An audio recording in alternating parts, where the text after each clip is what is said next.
In today's video, we are following the previous video where we draft the kids' shorts, and in today's video, we are going to be sewing it up together. So let's jump into sewing these up. So you're going to want your 2 waistband pieces cut out. Then you want 2 back pieces that are mirrored to each other. So mirror means that they're basically facing the opposite way of each other. You don't want to cut out 2 going the same way. So if you have them going the same way, you're gonna have one, here, let me show you.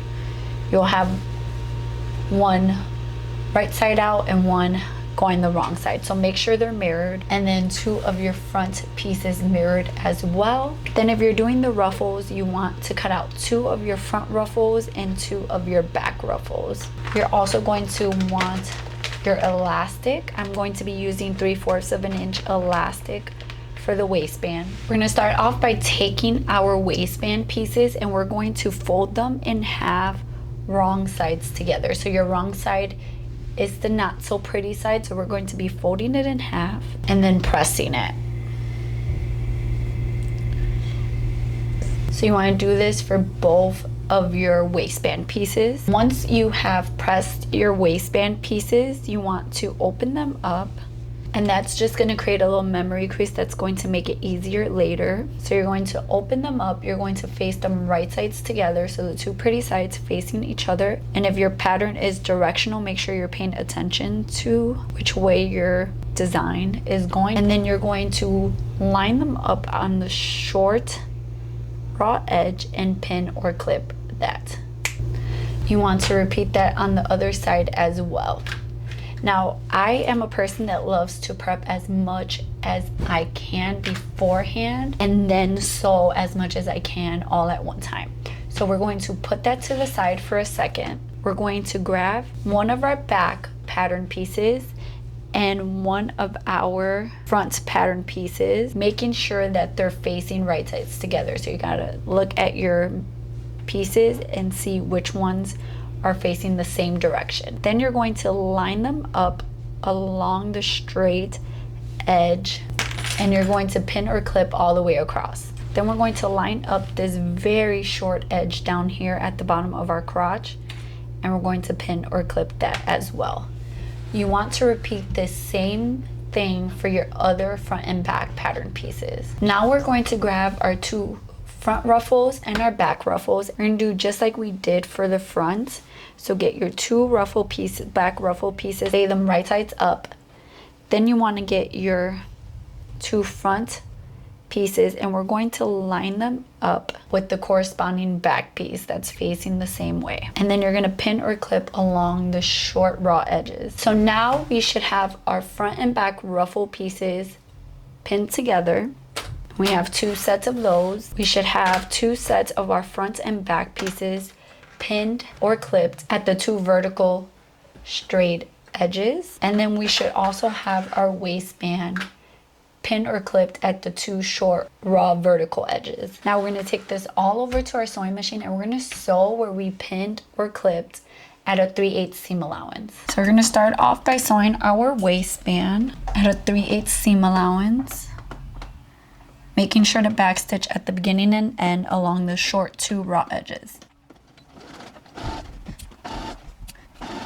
Now we're going to sew our back and front pieces together exactly the same way, backstitching along the 2 vertical edges.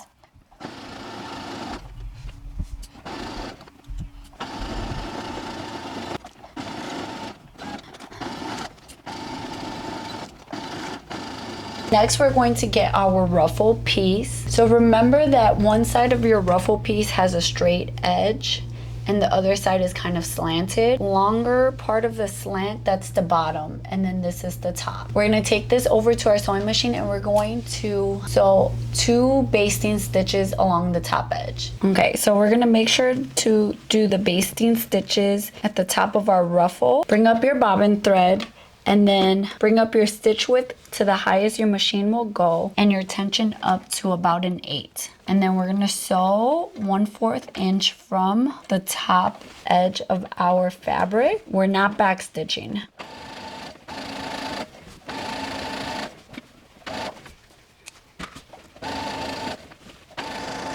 Once we're almost getting to the beginning of our stitch, we're going to go just right before it. We're going to leave our needle down, lift up our presser foot, turn our fabric, go 2 stitches, lift up our presser foot again with our needle down, and go back the way we just came.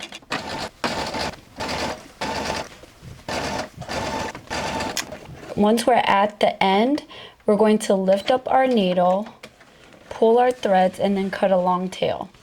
We're going to be attaching our ruffle to our pant leg. And you want to make sure that you're doing this correctly. And you want to make sure that your slant is on the same side of the slant of your pants. And that your front is with your front and your back is with your back. And you'll notice if you're placing these wrong, it's going to be really hard to gather it. Because our front and our back are different lengths. So you want to make sure that you're placing them correctly. So we're going to line up our seams at the side here. Pin or clip that, go to the other seam. Pin or clip those together. And then you want to just gather your fabric until it is the same size as your pant leg. And if you need to gather it, just pull your bobbin threads to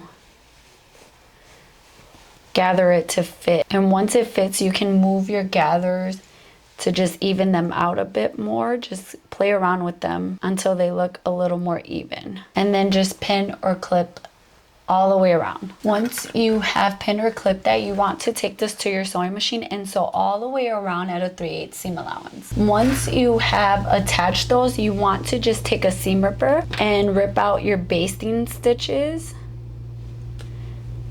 And because they're long stitches, they're just gonna come out. Once you have done that, you can take this over to your sewing machine or serger and just finish off your raw edge. Once you have attached your ruffles for both of your legs, you want to take one of your pant legs and flip that right side out and have one flipping wrong side out. Then you're going to slip the one that's right side out inside of the one that's wrong side out. And you're going to line up your crotch seam right here. And sometimes you can find it easier to take a pin, place it into the seam of one of yours, like smack in that seam, and then line it up and place that pin through the seam of the other side. Sometimes that will help you like make sure that your seams are lining up. Line up your raw edges all the way to the left and all the way to the right. And they should line up correctly, and you should have on one side have 2 back pieces and on the other side 2 right pieces. And it's going to be looking like a U shape. Then we're going to take this over to our sewing machine and we're going to sew at a 3/8 seam allowance along this U shape curve. You want to make sure to back stitch at the beginning and end.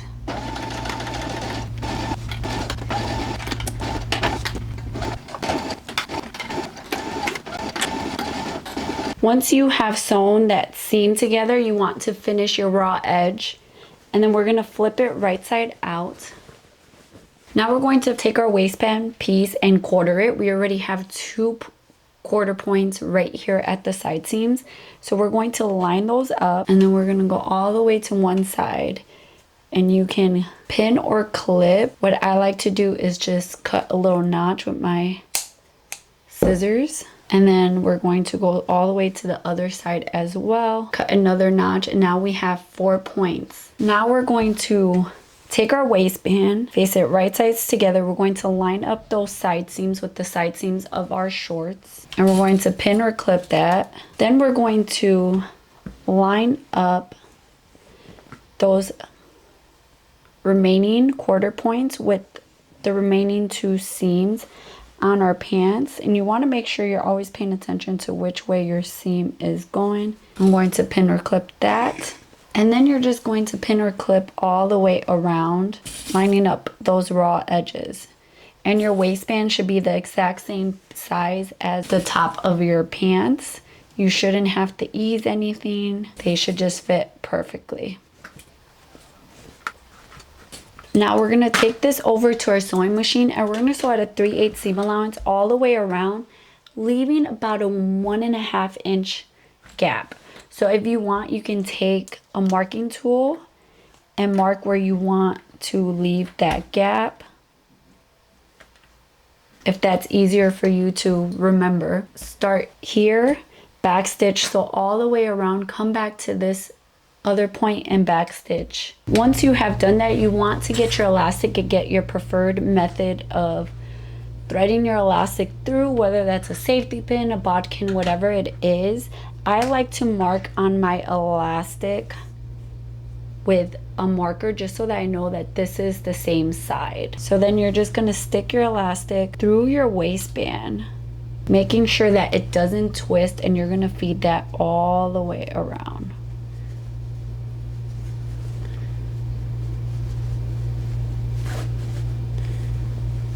Once you have pulled it through, you want to make sure that your elastic did not twist all the way through. And for me, I have these markings, so I know that these two sides with the marker should overlap. So I'm going to overlap them about 1/2 inch, and then I'm going to zigzag stitch it on my sewing machine. Okay, so I'm going to overlap these about 1/2 inch or so, and then I'm going to zigzag stitch it. I like to do it right along that seam right there,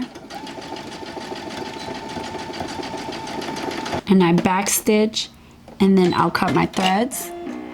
Then I will zigzag stitch it along where I feel the other seam, the seam right here. And there's a lot of different ways to do this. Different people do it different ways.